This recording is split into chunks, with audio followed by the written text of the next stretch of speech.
கர்த்தரும் இரட்சகரும் ஆகிய இயேசு கிறிஸ்துவின் இனிதான நாமத்தினாலே உங்களுக்கு அன்பின் வாழ்த்துக்கள். கர்த்தருக்குள் மகிழ்ச்சியாக இருப்பீர்கள் என்று நம்புகிறேன். ஆண்டவருடைய கிருபையினாலே இந்த எழுப்புதல் நேரம் என்ற இந்த செய்திகளின் மூலமாக நீங்கள் ஆசீர்வதிக்கப்பட்டு வருவதை எண்ணி நான் கர்த்தரை துதிக்கிறேன். சமீபத்திலே என்னுடைய உடன் பிறந்த சகோதரர் ஜேக்கப் ராஜன் அவர்களும் செய்தி கொடுப்பதை நீங்கள் கேட்டிருப்பீர்கள். நானும் என்னுடைய தம்பியும் தொடர்ந்து மாறி மாறி ஆண்டுடைய வார்த்தைகளை கொடுக்கலாம் என்று கர்த்தருக்குள் விசுவாசிக்கிறோம். எங்களோடு ஊழியத்திலே என்னுடைய தங்கை ஒரு சகோதரி இருக்கிறாள். அவளும் ஆண்டுடைய வார்த்தையை கொடுக்க பிரயாசப்படுகிறோம். எந்தவானாலும் நீங்கள் இந்த ஊழியத்திற்காக ஜெபிக்க, இந்த புரோகிராமை தவறாமல் பார்க்க நான் உங்களை அன்போடு கேட்டுக்கொள்கிறேன். இந்த செய்திகளை பார்க்கிற நீங்கள் பலர் எனக்கு ஃபோன் பண்ணி ஜெபிக்க கேட்குறீங்க. அதற்காக நன்றி சொல்லுகிறேன். ஒருவேளை உங்களுக்கு ஏதாவது ஜெப உதவி மாத்திரமல்ல, தேவ ஆலோசனை வேணும், குடும்ப பிரச்சனை, சமாதானம் இல்லை, ஏதோ ஒரு காரியத்தில் ஒரு வழிகாட்டுதல் வேண்டும் என்று சொன்னால் எந்த நேரமும் அதில் கொடுக்கப்பட்டிருக்கிற ஃபோன் நம்பருக்கு நீங்கள் ஃபோன் பண்ணலாம். நான் ஜெப நேரங்களில் இருக்கும்போது அல்லது கூட்டங்களில் இருக்கும்போது ஃபோன் அட்டன் பண்ணுவது இல்லை. மற்றபடி அந்த கூட்டம் முடிந்த பின்பு, ஜெபம் முடிந்த பின்பு நானே உங்களை அழைத்து பேசுவேன். இதை நீங்கள் புரிந்து கொள்ள வேண்டும். ஆகவே ஆண்டவருடைய காரியம்தான் நமக்கு முக்கியமானது. சரி, இந்த நாளிலே நம் ஆண்டவருடைய வார்த்தைக்கு நேராக நம்முடைய கவனத்தை திருப்புவோம். அதனோடு கூட இன்னொரு காரியத்தை நான் சொல்ல விரும்புகிறேன். எங்கள் ஊழியத்தின் சார்பாக ஒரு மாத பத்திரிகை ஒன்று வெளியிட்டு வருகிறோம். இயேசு என் தலைவர் என்பது அதனுடைய பெயர். ஒரு சின்ன பத்திரிகை தான். அதில் எங்களுடைய ஊழிய விவரங்கள், ஆண்டவருடைய வார்த்தை, பல ஆலோசனைகள் அதில் இருக்கும். உங்களுக்கு தேவையானால் அதில் உள்ள நம்பருக்கு நீங்கள் எஸ்எம்எஸ் பண்ணினால், மேகசின் வேண்டும் என்று நீங்கள் எஸ்எம்எஸ் பண்ணால் உங்கள் அட்ரஸை நீங்கள் அதில் அனுப்பி வைத்தால் உங்களுக்கு நாங்கள் இலவசமாக பத்திரிக்கை அனுப்ப ஆயத்தமாக இருக்கிறோம். தொடர்ந்து எங்களுடைய செய்திகளை நீங்கள் யூடியூப்லையும் பார்க்கலாம். ப்ரோ டேனியல் பீட்டர் என்ற சேனலில் இந்த செய்திகள் தொடர்ந்து ஒளிபரப்பட்டு வருகிறது. பெனியல் டிவியினுடைய சேனல்லையும் அது வருகிறது. நீங்கள் அதை பார்த்து பயன்பட உங்களை அன்போடு கேட்டுக்கொள்கிறேன். ஆன்லைன் ஊழியங்களுக்காக ஜெபியுங்கள், இந்த தொலைக்காட்சி ஊழியங்களுக்காக ஜெபியுங்கள். கர்த்தர் உங்களை நிச்சயமாய் ஆசீர்வதிப்பார். சரி, கர்த்தருடைய வார்த்தை. இன்றைக்கு நான் உங்களோடு பேச போகிற செய்திக்கான தலைப்பு உபவாச ஜெபத்தின் வல்லமை. இதுதான் இந்த நாளிலே நான் உங்களோடு பேச போகிற செய்திக்கான தலைப்பு. இந்த செய்திக்கு ஆதாரமாக ஒரு வேத வசனத்தை நான் வாசிக்க விரும்புகிறேன். எஸ்ராவின் புஸ்தகம் 8வது அதிகாரம் 23வது வசனம். எஸ்ரா 8:23. அப்படியே நாங்கள் உபவாசம் பண்ணி எங்கள் தேவனிடத்திலே அதை தேடினோம், எங்கள் விண்ணப்பத்தை கேட்டருளினார். எஸ்ரா என்று சொல்லக்கூடிய தேவ மனிதர் உபவாசம் பண்ணி நாங்கள் ஆண்டவரிடத்துல இந்த காரியத்தை தேடினோம், கேட்டோம். அவர் எங்கள் விண்ணப்பத்துக்கு பதில் கொடுத்து இந்த காரியத்தை அருளி செய்தார் என்று இங்கே சொல்லுகிறதை பார்க்கிறோம். ஜபங்களிலே பலவிதமான ஜபங்கள் இருக்கிறது. சாதாரண ஜபங்கள் வேற, கண்ணீரின் ஜபங்கள் வேற. அதே போலத்தான் உபவாச ஜபமும் ஒரு மகிமையான வல்லமையான ஜபமாக இருக்கிறது. பலர் சாதாரணமாகவே 1-2 நிமிடம் சும்மா மனசுல நினைச்சு ஜபம் பண்ணாலே ஆண்டவர் தந்து விடுவார் என்று சொல்லி அந்த ஜபத்திலேயே வாழ்க்கையை ஓட்டுகிறவங்க இருக்கிறாங்க. அந்த சுருக்கமான ஜபங்களுக்கும் பல வேளைகளில் வல்லமையான காரியங்கள் நடப்பது உண்மைதான். கள்ளன் ஆண்டவருடைய சமூகத்திலே சிலுவையில் தொங்கும் போது கூட, ஆண்டவரே உடைய ராஜ்யத்தில் வரும்போது அடியனை நினைத்தருளும் என்று ஒரு வார்த்தை சொல்லி ஜெபம் பண்ணா கர்த்தர் அந்த ஜபத்தை கேட்டு அவனுக்கு பரதீசிலே இடம் கிடைக்கும்படி செய்தார். அதே போல சிம்சோன் என்று சொல்லக்கூடிய தேவ மனிதனும் கூட, தேவனே என்னை பலப்படுத்தும், ஒரு வீசை என்னை நினைத்தருளும் என்று ஒரு சின்ன ஜபம்தான். அந்த ஜபத்துக்கு ஆண்டவர் பதில் கொடுத்தார். நெகேமியாவின் புஸ்தகத்தில் பார்த்தீங்கன்னா, நெகேமியா அடிக்கடி மனசுல இருந்து ஜெபம் பண்ற சின்ன சின்ன ஜபங்கள் நிறைய எழுதி இருக்கிறதை பார்க்கலாம். அது உண்மையாக ஒரு ஜப வாஞ்சி உள்ள ஜெபிக்கிற பிள்ளைகளுக்கு அந்த அனுபவம் வந்துடும். ஒரு இடத்துக்கு கிளம்பும் போதே மனசுல, ஆண்டவரே என் கூட வாங்கப்பா. படிக்கிற பிள்ளைகளா இருந்தா, ஆண்டவரே எக்ஸாம் எழுத போறேன், என் கூட இருந்து ஞாபகப்படுத்தி தாங்க ஆண்டவரே. அந்த சின்ன சின்ன ஜபங்கள் ஆண்டோட உள்ளத்தை தொடும். அதற்கு வல்லமை உண்டு, உண்மைதான். ஆனால் காலமெல்லாம் அந்த சின்ன ஜபத்திலே வாழ்க்கையை ஓட்டிவிட முடியாது. அந்த ஜபத்திலே வளர்ந்து வர வேண்டும். காத்திருந்து ஜெபிக்கும்படி வேதம் சொல்லுகிறது. நீண்ட நேரம் ஜெபிக்கும்படி வேதம் சொல்லுகிறது. அந்த ஜெபத்துக்கெல்லாம் பழக்கப்படணும். அதிலே நீங்க வளர்ந்து வரணும். அப்படி வரும்போது தான் சில காரியங்கள் நான் எவ்வளோ நாளை ஜெபம் பண்ணிட்டேன், மனசுல ஜெபிச்சிட்டேன், காத்திருந்து ஜெபம் பண்ணிட்டேன், இன்னும் நடக்கல, கிடைக்கல அப்படிங்கிற ஒரு எண்ணத்தோடு இருப்பீங்கன்னா உங்களுக்காகத்தான் கர்த்தர் பேசுகிறார். இதுவரை நீ ஜெபித்தாய், பதில் வரல, இனி உபவாசம் பண்ணி என்னிடத்திலே அந்த காரியத்தை தேடுவாயானால் நான் உனக்கு பதில் தருவேன் என்று கர்த்தர் சொல்றார். அதான் இங்கு பார்க்கிறோம். நாங்கள் உபவாசம் பண்ணி எங்கள் தேவனிடத்தில் அதை தேடினோம், எங்கள் விண்ணப்பத்தை கேட்டருளினார். அல்லேலூயா, கர்த்தருக்கு ஸ்தோத்திரம். சரீரம் கொஞ்சம் பலவீனமாகத்தான் இருக்கிறது.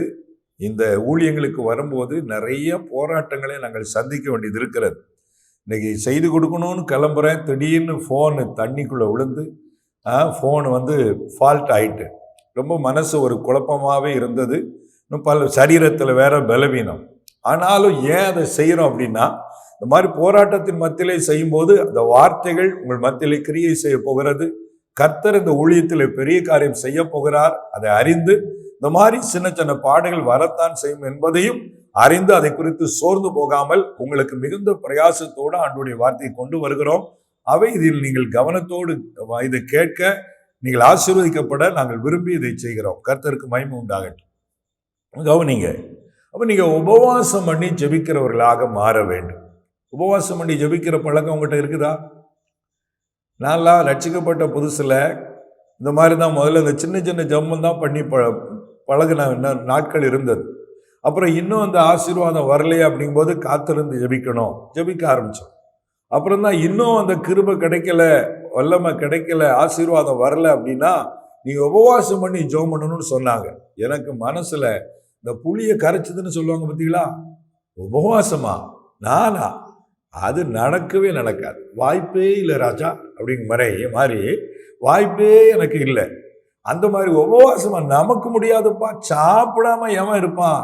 ஏன்னா கடவுள் அப்படியா சொல்லியிருக்காரு, பட்னியா கிடந்து தேடுன்னு அப்படின்லாம் நான் சொல்லி கொடுத்த காலம் உண்டு. ஆனால் கர்த்தர் சொல்லியிருக்கிறார், சாப்பிடாம என்னை தேடுனா நான் பதில் தருவேன்னு சொல்லி. பிரியமானவர்களே, பட்டினியா இருப்பது வேற, ஆனால் உபவாசம் என்பது ஒரு நோக்கத்தோடு, ஒரு அர்ப்பணிப்போடு, ஆண்டவரிடத்திலே உதவிக்காக தியாகம் பண்ணி தேடுவதுதான் உபவாச ஜபத்தினுடைய மகிமை. ஆகவே இதை கேட்டுக்கொண்டிருக்கிற அன்பான சகோதரர்களே, சகோதரிகளே, உபவாசம் பண்ணுங்க. கொஞ்சம் கஷ்டமாக தான் இருக்கும், சாப்பிட முடியாத மாதிரி, ஒரு மாதிரி வாமிட்டு வர்ற மாதிரி இருக்கும், தலை சுத்துற மாதிரி இருக்கும், பசி அப்படியே கொல்லுதே, ஐயா ஐயா 3 மணி வரைக்கும் எப்படி சாப்பிடாம இருக்க, அப்படித்தான் இருக்கும். ஆனால் கொஞ்சம் பழக பழக இந்த உபவாச ஜபத்தின் மகிமையை ருசிச்சிட்டிங்கன்னா உபவாசம் பண்ணாமலே இருக்க முடியாது. என்ன ஜெபம் பண்ணாலும் உபவாசம் ஜெபம் பண்ணால் அதில் தனி மகிமை தான். அதை நாங்கள் ருசித்து தான் உங்களுக்கு சொல்லுகிறேன். கஷ்டமாக தான் இருக்கும், ஆனால் அதில் நீங்கள் படுகிற அந்த பாடு, அந்த தியாகம், அது உங்களுக்கு ஆசீர்வாதத்தை கொண்டு வரும். குறிப்பாக இந்த நாட்களிலே பாரம்பரிய திருச்சபைகளிலே லெந்து காலம் என்று இதை சொல்லுவாங்க.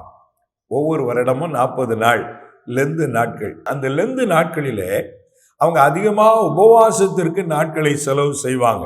இந்த லெந்து நாட்களில் அவங்க பாரம்பரியமாக குடிக்கிற கிறிஸ்தவங்க அந்த குடிக்கிறத நிப்பாட்டிடுவாங்க, ஸ்மோக் பண்ணுறவங்க அதை நிப்பாட்டிடுவாங்க, பெண்கள் தலையில் பூ வைக்க மாட்டாங்க, இன்னும் சிலர் ருசியான உணவு சாப்பிடலைன்னு எழுதியிருக்க தானியல் புஸ்தகத்தில். அதனால மனமாக வச்சு சாப்பிட மாட்டோம், ஏதோ சாப்பிடுவோம் அப்படிங்கிற முறையிலெல்லாம் சாப்பிட்ற பல மக்களை நம்ம பார்க்க முடிகிறது. ஆனால் அந்த உபவாச ஜபத்தில் இந்த 40 நாள் முடிஞ்ச உடனே 40 நாள் நான் குடிக்கலையா, 40 நாள் நான் சிகரெட் அடிக்கலையா அப்படின்னு சொல்லி அந்த ஆத்திரத்தெல்லாம் வச்சு இயேசு கிறிஸ்து சிலுவையில் அறையப்பட்டு 3ஆம் நாள் உயிர் தெழுந்த உடனே மழைபடி இவனும் உயிரோடு எழுந்திடுவான். பழைய பாவத்துக்கு பழையபடி அடிக்காத தண்ணியெல்லாம் சேர்த்து அடிப்பான், சிஸ்டர்மார் வைக்காத பூலாம் சேர்த்து வைப்பாங்க. இது இல்லை உபவாசம். இந்த உபவாச நாளுக்காக மாத்திரம் தண்ணி அடிக்காமல் இருக்கிறது, உபவாச நாளுக்காக மாத்திரம் கஞ்சா போடாமல் இருக்கிறது, ஸ்மோக் பண்ணாமல் இருக்கிறது, கெட்ட வார்த்தை பேசாமல் இருக்கிறது, பூ வைக்காமல் இருக்கிறது, அது மாய்மாலம். ஆண்டவர் இந்த நாளில் மாத்திரம் பாவம் செய்யாத, மற்றபடி செஞ்சுக்கன்னு சொல்லலை. நம்ம ஜீவனுள்ள நாளெல்லாம் அவருக்கு பிரியமாக வாழணும். பாவம் செய்யாத வாழ்க்கைக்கு நம்மை பழக்கப்படுத்துவதற்கு இந்த லெந்து நாட்களை, உபவாச நாட்களை நீங்க பயன்படுத்தி கொள்வது நல்லது. 40 நாள் நம்ம குடிக்கல, என்ன பண்ணிட்டு தூக்கி போட்டு அடிச்சுதா? அப்ப வேண்டாம். நம்ம வாழ்க்கையில இனி நம்ம ஆண்டவருக்காக வாழ்வோம். அந்த தீர்மானத்துக்குள்ள மனம் திரும்பி வந்துட்டீங்கன்னு வைங்க, அந்த மனமாற்றம் தான் கர்த்தருடைய உள்ளத்தை சந்தோஷப்படுத்துகிறது. அதனால நீங்க உபவாசம் பண்ணி ஜெபிக்கிற பிள்ளைகள் மனதிலே மாற்றத்துக்குள்ள வாங்க. இனி எனக்கு பாவ வாழ்க்கை நிரந்தரமா வேண்டாம், பாவமான எந்த காரியம் எனக்கு வேண்டான்னு தீர்மானத்தோடு வந்தீங்கன்னா உங்க உபவாச ஜெபம் வல்லமையுள்ள ஜெபமாக மாறுவதை நீங்கள் காண்பீர்கள். இன்னும் சிலர் இருக்கிறாங்க, ஆண்டவருடைய வசனம் என்ன சொல்லுகிறது? மணவாளன் தங்களோடு இருக்கையில் மணவாளனுடைய தோழர் உபவாசிப்பார்களா? அப்படித்தானே இயேசு சொன்னார். மணவாளன் தான் எப்பவும் என் கூடவே இருக்கிறாரு, அப்போ நான் எதுக்கு உபவாசிக்கணும்? நூதன வியாக்கியானிகள் தான், அதிக பிரசங்கிகள் இப்படித்தான் வியாக்கியானம் பண்றது. இயேசு மாம்ச பிரகாரமாக அவங்களோடு நான் இருக்கிறது சொல்லி அவர் சொன்னார், ஆவியின்படி இருக்கிறத சொல்லல.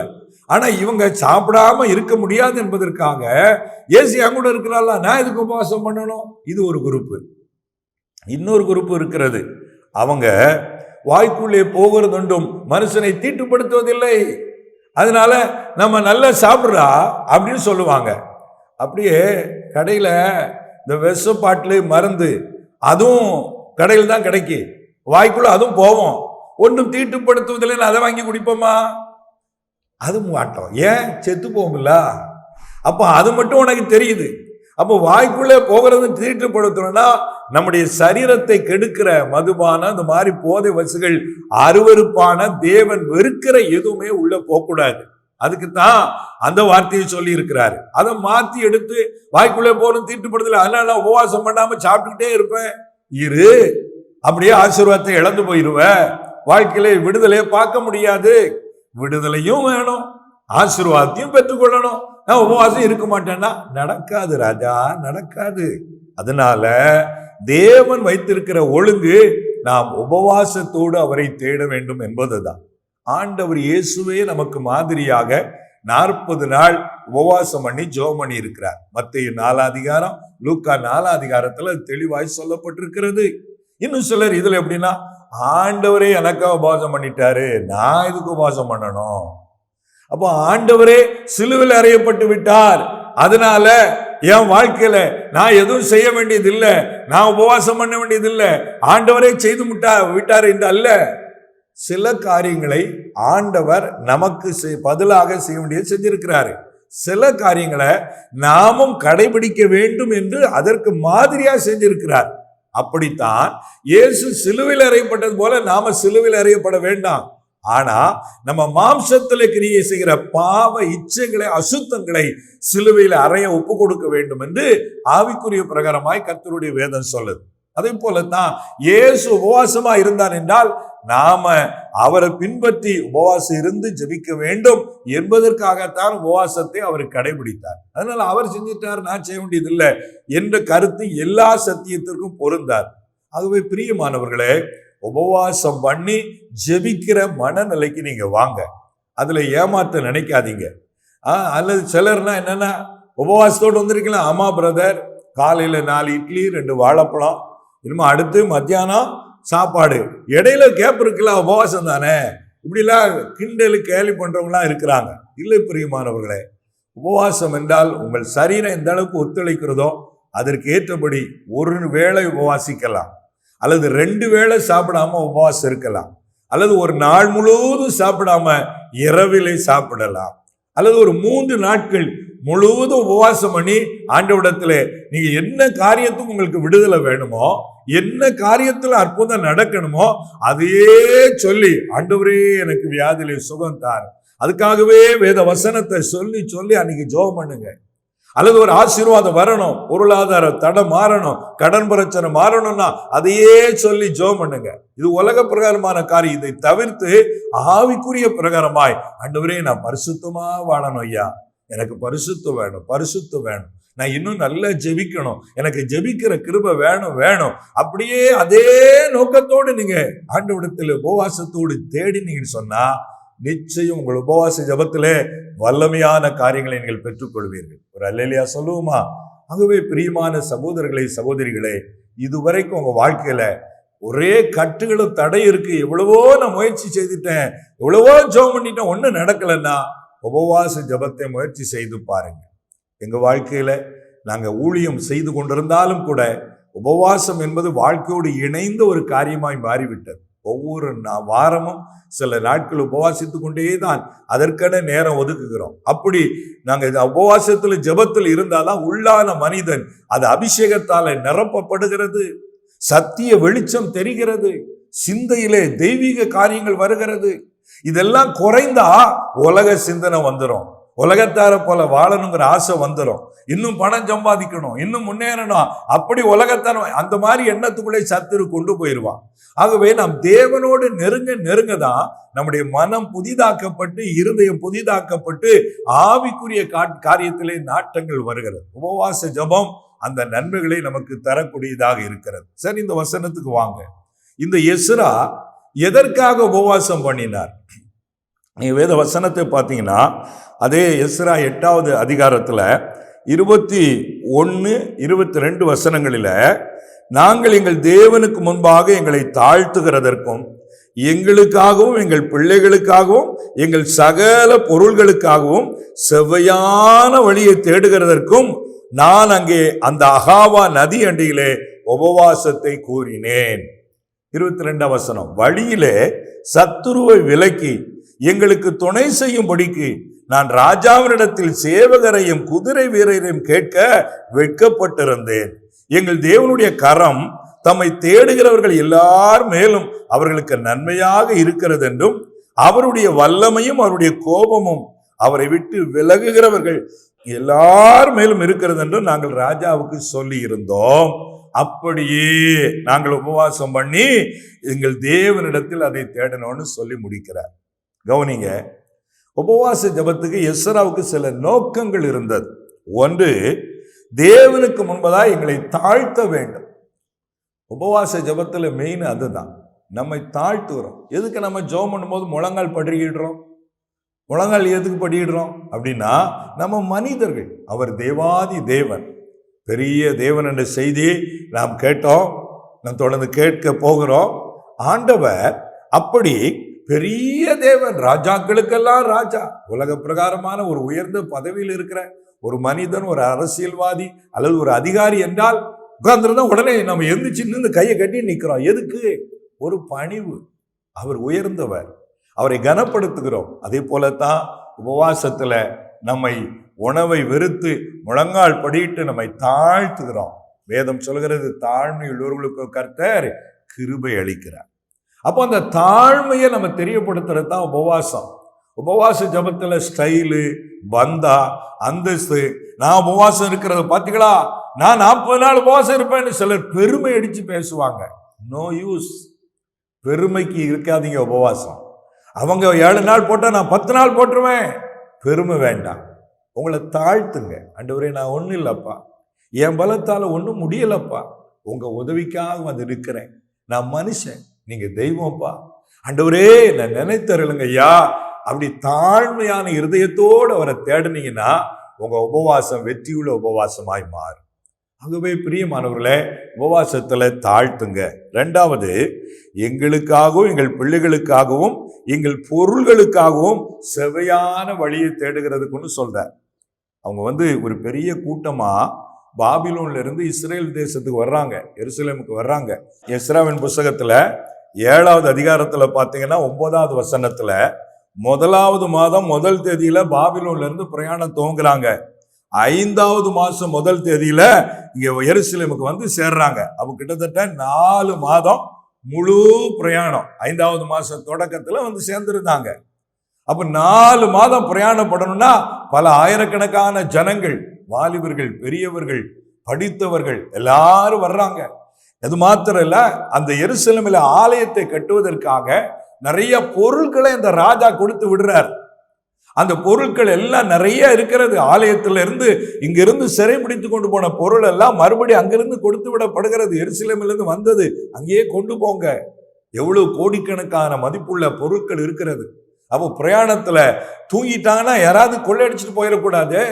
அதனால பொருள் பாதுகாப்பா இருக்கணும், எங்க பிள்ளைகள்லாம் சுகமா போய் சேரணும், பிரயாணத்துல நல்ல பாதுகாப்பு இருக்கணும், இதெல்லாம் உங்க தயவுனாலதான் முடியும் ஆண்டவரே அப்படிங்கிற ஆண்டவருடைய தயவை எதிர்பார்த்துதான் எஸ்ரா உபவாச ஜெபத்தை ஏற்படுத்துகிறார். ஒரு அல்லேலூயா சொல்லுவோமா? நம்மலாம் நம்ம திறமையில சாதிச்சலாம் நினைக்கிறோம். ஒன்னும் முடியாதுங்க, ஒன்னும் முடியாது. பணம் இருந்தா எல்லாம் சாதிச்சலான்னு பல நினைக்கிறாங்க. ஒரு மனிதனை குறித்து சமீபத்திலே வாசித்தேன். அவர் சொந்தமா ஜெட்டு விமானம் வச்சிருந்தாராம். எங்கனாலும் தனியா தான் பிளைட்டை, அந்த ஜெட் விமானத்தை ஓட்டி கொண்டு போவாராம். பெரிய கோடீஸ்வரர், பல 1000 கோடிகளுக்கு சொந்தக்காரர். அப்படி போகும்போது அவர் நல்லா வாழ்ந்து கொண்டு இருக்கும் போதே அவர் எனக்கென கல்லறை கட்டி இப்படித்தான் இதுக்குள்ளதான் என்ன வைக்கணும் அப்படின்னு நல்ல விலை உயர்ந்த கல்லறை கட்டி வச்சிருந்தார்.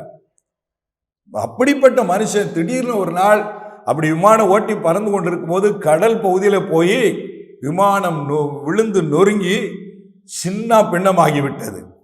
அப்போ கடைசியில பார்த்தீங்கன்னா ஆளை தேடுறாங்க. பல கோடிகள் செலவழிச்சு ஆளை தேடினாங்க. விமானத்தினுடைய நொறுங்கிய பகுதி கிடைச்சது தவிர ஒரு பாடி கிடைக்கல. ஆனா கல்லறை ரெடியா இருக்கு, பாடி இல்லை கல்லறையில் வைக்கிறதுக்கு. எனக்கன்பானவர்களே, பணம் மாத்திரமே வச்சு எல்லாம் சாதிச்சிட முடியாதுங்க. உலக பவரை வச்சு எல்லாம் சாதிச்சிட முடியாது. கர்த்தருடைய பவருங்கிறதே தனி. இனி நம் தேசம் கர்த்தருடைய பவர் என்னன்னு பார்க்க போகுது. தீர்க்க தரிசனமா சொல்றேன். இப்போ நாம உலக பிரகாரமான அதிகாரங்களின் பவரை தான் பெருசா நினைக்கிறோம். சீக்கிரத்தில் எழுப்புதல் வரப்போகிறது. தேவன் தம்முடைய பவரை இந்த உலகத்துக்கு காட்ட போகிறார். நிற்க முடியாது அவருக்கு முன்பதாக. அன்றைக்கு எகிப்து தேசம் நடுங்கியது. பார்வோன் எவ்வளவு பெரிய வல்லமையான மன்னன் பாருங்க. கெஞ்சி கூத்தாடக்கூடிய நிலையில கடைசியில கடலில பிணமாய் செத்து மிதக்கும்படி கர்த்தர் தன்னுடைய வல்லமையை விளங்க பண்ணினார். தேசம் அப்படி, இந்திய தேசம் கர்த்தருடைய வல்லமையை பார்க்க போகிற நாட்களுக்குள்ளே வந்திருக்கிறோம். ஆகவே பிரியமானவர்களே, இப்படிலாம் இருக்கிறதுனால எங்களால எல்லாம் சாதிச்சலான்னு நினைக்காதீங்க. கர்த்தர் ஏதோ சரி தெரியாம பண்றாங்கன்னு பொறுமையா இருக்கிறார். ஏதாவது மனம் திரும்புவான், கொஞ்ச நாள் வெயிட் பண்ணணும்னு இருக்கிறார். அது தெரியாம என்னமோ நாங்க வச்சதுதான் சட்டங்கிற மாதிரி மனிதன் செயல்பட நினைக்கிறான். நடக்காது. இது யாரு உணர்ந்திருந்தா? எஸ்ரா உணர்ந்திருந்தார். ஆண்டவரே, நாங்க நாடு விட்டு நாடு போறோம்ப்பா, எங்களுக்கு உங்க தயவு வேணும்ப்பா, பொருளெல்லாம் பத்திரமா போய் சேரணும்ப்பா. அதுக்காகத்தான் உபவாசம் பண்ணி. பிரியமானவர்களே, பிள்ளைகள் வெளியூர்ல போய் படிக்கிறாங்களா? உபவாசம் பண்ணி ஜெபத்தோடு அனுப்புங்க. எங்க போனாலும் ஜெபத்தோடு போங்க. பிள்ளைகளுக்காக பாதுகாப்புக்காக உபவாசம் பண்ணி ஜெபம் பண்ணுங்க. அது மாத்திரம் இல்ல, 22 வசனத்துல வழியிலே சத்துருவை விலக்கி எங்களுக்கு துணை செய்யும்படிக்கு நான் ராஜாவிடத்தில் சேவகரையும் குதிரை வீரரையும் கேட்க வெட்கப்பட்டிருந்தேன்னு சொல்ற. எஸ்ராவை பாருங்க, எங்களுக்கு பாதுகாப்புக்கு படை அனுப்புக ஆண்டவரே, சேவகரை அனுப்புக ஆண்டவரேன்னு கேட்கறதுக்கு வெட்கப்பட்டாராம். எதுக்கு நம்ம ராஜாட்ட பாதுகாப்பு கேட்கணும்? நம்ம ராஜாதி ராஜாட்ட கேட்போமேனு உபவாசம் போட்டாராம். ஒரு அல்லேலூயா சொல்லுங்களேன். பாருங்க, எவ்வளவு ஒரு நல்ல ஒரு சிந்தனை பாருங்க. ராஜாட்ட கேட்டா படை அனுப்பியிருப்பாரு. வேண்டாம், எதுக்கு நம்ம ராஜாட்ட கேட்க? நம்ம ராஜாதி ராஜாட்ட கேட்போம். சில காரியங்களை மனுஷனிடத்துல கேட்கறதுக்கு நம்ம வெட்கப்படணுங்க. நான் ஒரு தீர்மானம் எடுத்திருக்கிறேன். சில ஆண்டுகளுக்கு முன்பதாகவே எடுத்திருக்கிறேன். ஒரு தேவையா ஒரு காரியமா உலக மனுஷன்கிட்ட போய் எனக்கு தேவைன்னு கேட்கவே கூடாது. ஆண்டவர் நம் தேவைகளை அறிவார். ஊழியத்தில் ஒரு தேவையா அதை தெரியப்படுத்தலாம். அது பைபிள் அனுமதிக்கிறது. ஆசரிப்பு கூடாரத்துக்கு காணிக்கை கொண்டு வரும்படி சொல்லு, கர்த்தரே சொல்லி இருக்கிறார். ஆனா மோசேக்கு ஒரு தேவை அவன் சொல்லல. அதே போல ஊழியர்களாகிய நாம் நமக்கு ஒரு தேவைன்னா கர்த்தர்கிட்ட சொல்லுவோம். அவர் நம் தேவைகளை அறிந்து உதவி செய்வார்ங்கிற பக்குவத்துக்குள்ளே கர்த்தர் என்னை கொண்டு வந்திருக்கிறார். அதற்காக கர்த்தரை துதிக்கிறேன். அப்போ பாருங்க, வெட்கப்பட்டாராம். ஒருவேளை நீங்களும் தேவையோடு இருக்கலாம், பாதுகாப்புக்கு என்ன செய்வேன்னு யோசிக்கலாம். ஐயோ, இதை எப்படி கேட்கிறேன், வெட்கப்படலாம். ஆனா கர்த்தர்கிட்ட கேளுங்க, வெட்கமே பட வேண்டாம். அல்லேலூயா. உபவாசம் பண்ணி, ஆண்டவரே நான் உபவாசம் பண்றேன், என் கடன் பிரச்சனை மாற்றித்தார், என் பிள்ளைக்கு திருமண காரியத்தை வாய்க்க பண்ணித்தார், எனக்கு இந்த வியாதியிலிருந்து விடுதலை தார், ஆண்டவரே என் குடும்பத்தில் ஒரு சமாதானத்தார், பிரிந்து போன என் கணவன், பிரிந்து போன என் குடும்பத்தில் உள்ள மறுபடி திரும்ப வந்து சேரட்டும்பா, ஆண்டவரே உம்மிடத்துல கேட்கிறேன்னு உபவாசம் பண்ணி பாருங்க, கர்த்தர் உங்களுக்கு உதவி செய்வார். ஹல்லேலூயா சொல்லுவோமா? ஆகவே இடத்துல கேட்காதுங்க. ஒரு ஊழியரை குறித்து நான் கேள்விப்பட்டேன். ஒரு வீட்டுக்கு போனாருன்னா செல்போன் கொண்டு போக மாட்டாராம்.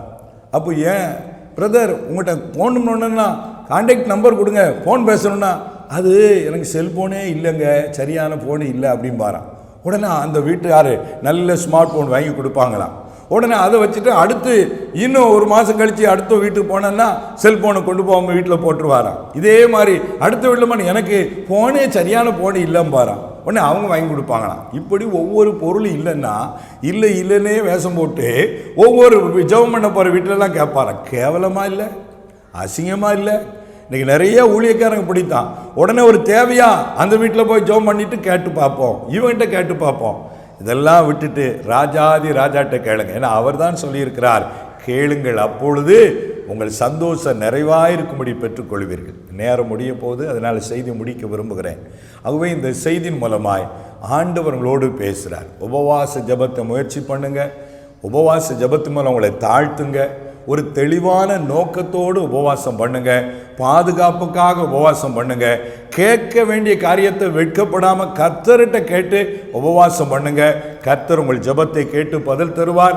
குறிப்பாக இந்த லெந்து காலங்களிலே நீண்ட நாட்கள் உபவாசம் பண்ணி ஜெபிக்கிற பழக்கத்துக்குள் வாங்க. கர்த்தர் உங்களை ஆசீர்வதிப்பார். உங்களுக்காக நான் ஜெபிக்க விரும்புகிறேன். நீங்களும் அர்ப்பணிப்பீர்களா? நாம் கர்த்தரை நோக்கி பார்ப்போம். மகா கிருபையும் மிகுந்த இரக்கம் நிறைந்த எங்கள் அன்பின் பரலோக பிதாவே, நீர் இந்த பூமியிலே மனிதராய் வாழ்ந்த பொழுது 40 நாட்கள் உபவாசம் பண்ணி ஜெபித்து எங்களுக்கு மாதிரியை காண்பித்து போயிருக்கிறீரப்பா.